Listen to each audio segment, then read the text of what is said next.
Hello, good people. I'm Visa from Recyclub Studios, and next on our circuit bending series is FisherPrice phone.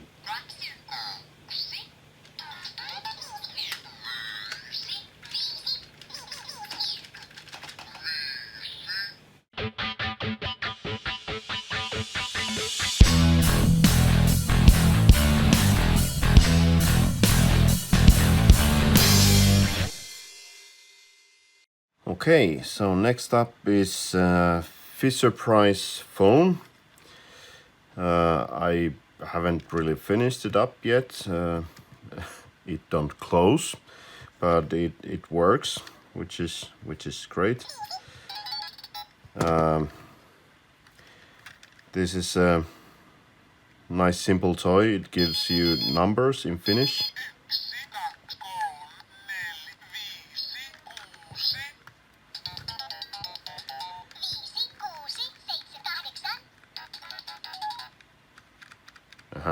Except the 9 isn't working, apparently. And 0 gives something else than 0. Aha. Okay, so here you can select numbers. Here you get letters. No. Yeah.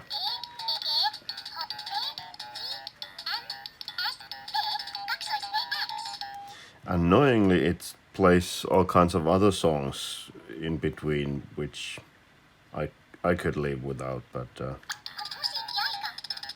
okay, let's say there's a third music mode. Just pre-recorded songs.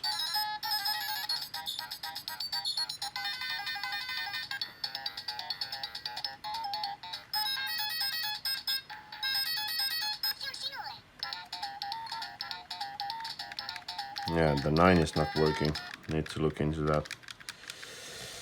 Yeah, and there's otherwise there's power button, and it gives some extra sounds every now and then when one is not using it. The mods are again the basic ones. Tune knob and line out. And to be honest, this is so tightly packed you can't even put much else in it. Even these don't fit, so so yeah. But let's look inside what we have and hope that it stays intact. Yeah, so this is also held in place with 6 screws. There is something, I think it's this one. I removed a switch that it had originally. Let's see. Yeah, I don't want to rip it up too much.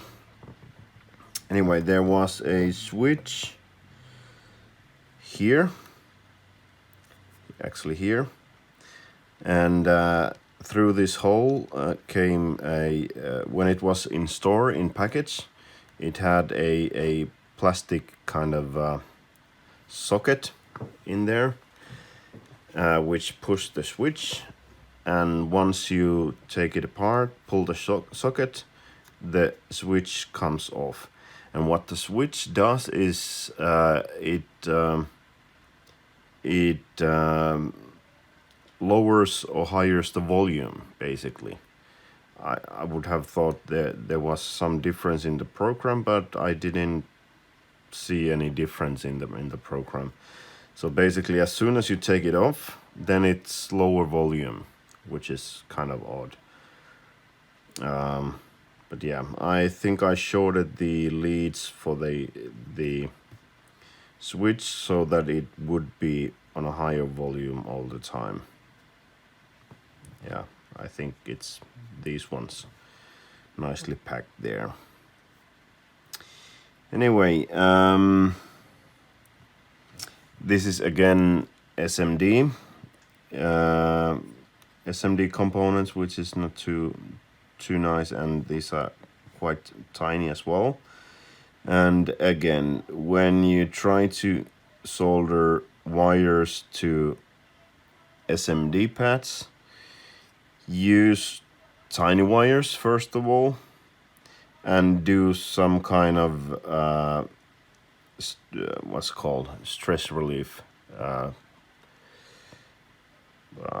strain relief. That's the word. So what I've done here, I just took a one round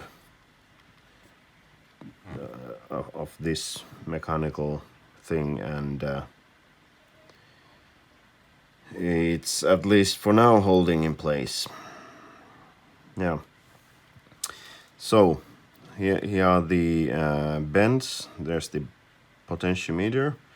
This time it didn't need a series resistor. At least for now it hasn't jammed. And yeah, the jack, it has the switch function. The black wire was here, so that's possibly crowned. Yeah. So when you plug something in, it cuts out the speaker, which is the preferred way of doing it. But let's see if I can show you the underside. Yep. So nothing else than contacts. These rubber things make the mechanics of returning the contact, and on the other side of or inside of this is the graphite surface that connects the two leads together. Was it the 9 that was not working? Nope. I should perhaps try to chink it open and yeah, maybe I'll do it now. Let's see if it will. Okay. Yep. It has got some serious oxidation going on. But let's take a look. I'll give it some rubbing alcohol and clean this up as well and see if we can get it working. Okay, so this is what I have. It's from pharmacist. I think you can get it from maybe some electric stores as well, but at least pharmacy will sell it. Yeah, it's dangerous stuff and so forth.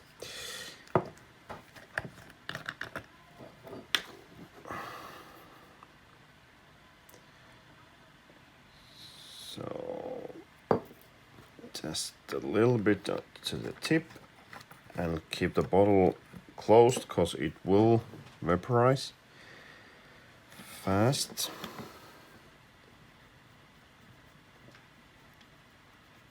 Yeah, coming clean quite nicely.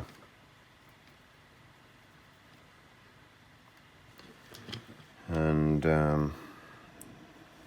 this part as well.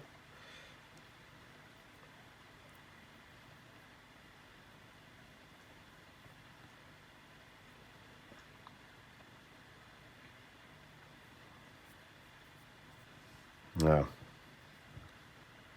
totally different look. Let's give it some graphite as well.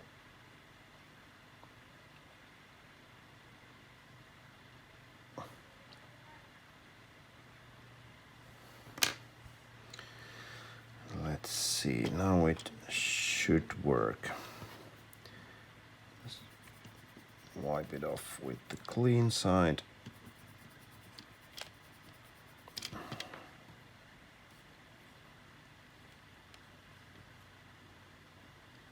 No, not working.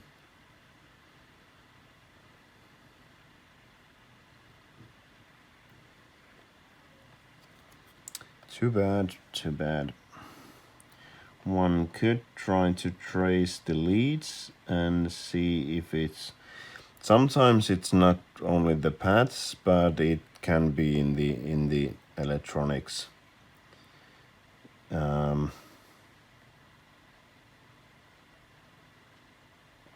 Well, we could try that next. Okay, so I have this jumper wire. Any wire will do. This is nice because it has kind of handles and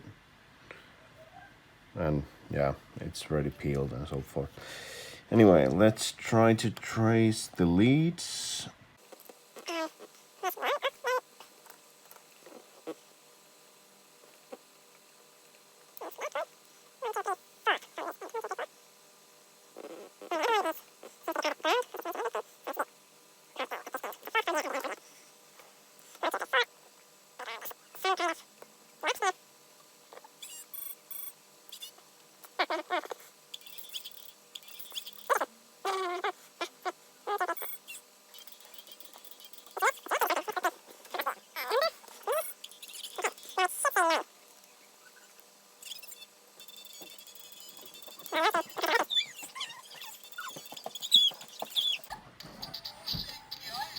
Okay, so these three here are the ones that select which mode it is in. That's the number time.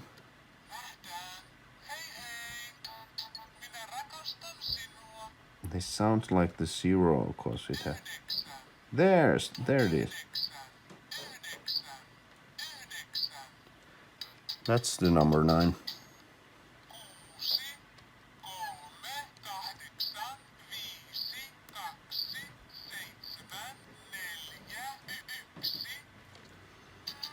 So it is working.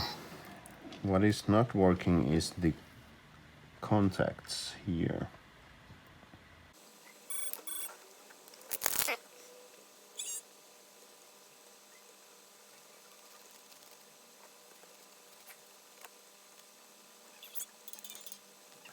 Oh, this is strange, I think. I'm even rubbing out some of the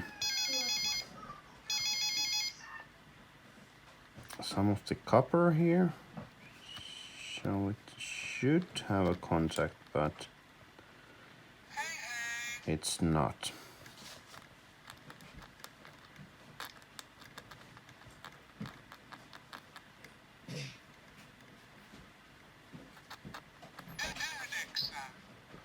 Now it's getting going.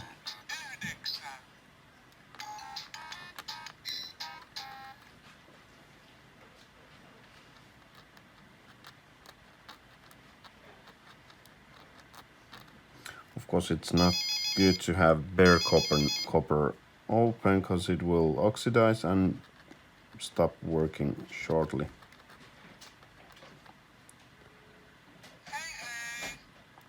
What one could probably do is take a, I don't know, sandpaper and then have a thin layer of solder there. Maybe that would work. It's working from here.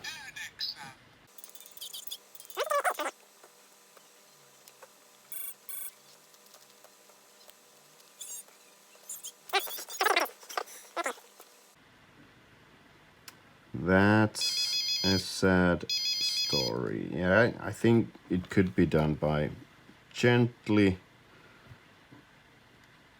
getting the copper exposed and then have a layer of solder on top. Maybe that could work.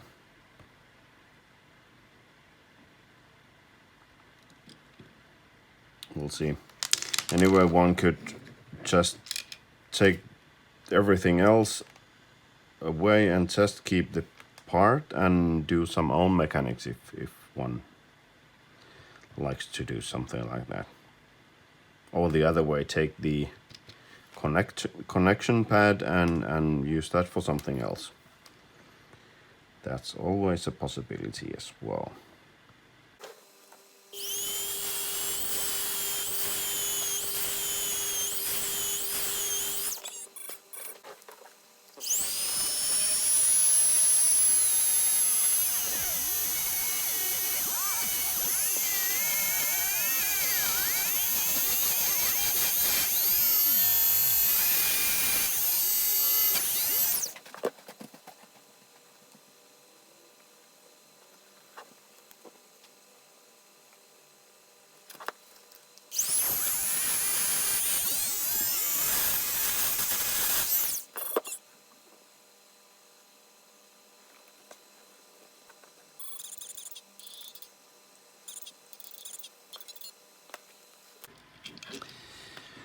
For some reason, the other part of the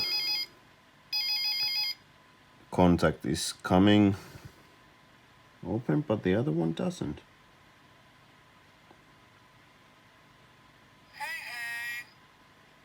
Not sure what the problem is there. Maybe there's no copper on it. But here's copper. And that piece of the fork doesn't seem to have copper at all. Yeah. Let's see what I come up next. Finally, I perhaps went a little bit to an extreme with this, but it looks to be working at least. I put a thin layer of copper to the thin layer of tin to the exposed copper that was on the other part of the contact, and the other part that kind of just vanished, I put a very thin wire there in place, tinted here, and or soldered, and it seems to be working for now. How great is that? So that's one way of solving it. I think what happened here is that the other part of the contact is just eroded or corroded away. Probably because it's a DC circuit and the ions run on one way, and it got, I don't know, some kind of liquid or something to it, and it's just vanished. Anyway, now we have new contacts and it's working, and I'm a happy guy with the functioning tool. I'll try to make it fit inside the enclosure as well someday, but that's for another day, I guess. So thank you for watching. This was a FisherPrice phone. There seems to be quite many of these abandoned in all kinds of places. So go and find your own and make your circuit bends. And when you have your own circuit bends, comment down below. Leave a link to your video, or if you have some ideas, same thing, comments down. And yeah, that's all for now. Thank you for watching. Cheerios.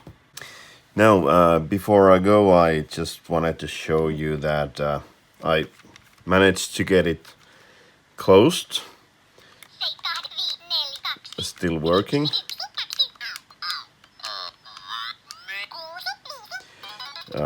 or at least almost closed. It was kind of pain to get it closed, but the answer was, I have here actually another one, the same kind. It There was screws for to keep the keypad in place, and I struggled with it for a while because the keypad wasn't in these studs and screwed down to its place, so it kept it up. But anyway, remember to put these in place, or probably you don't even need to take these off unless you want to fix some of the contacts there. This is, however, the board you need to take off. This is the switch I talked about earlier that you might want to remove. I think it was so that when it's pressed, then it gives a louder sound, and when it's pressed, I think this wire connects to this one, and the other two are disconnected. So you need to solder the red ones together and keep the green ones open. Yeah. Okay, so now that's all I had today. Until next time.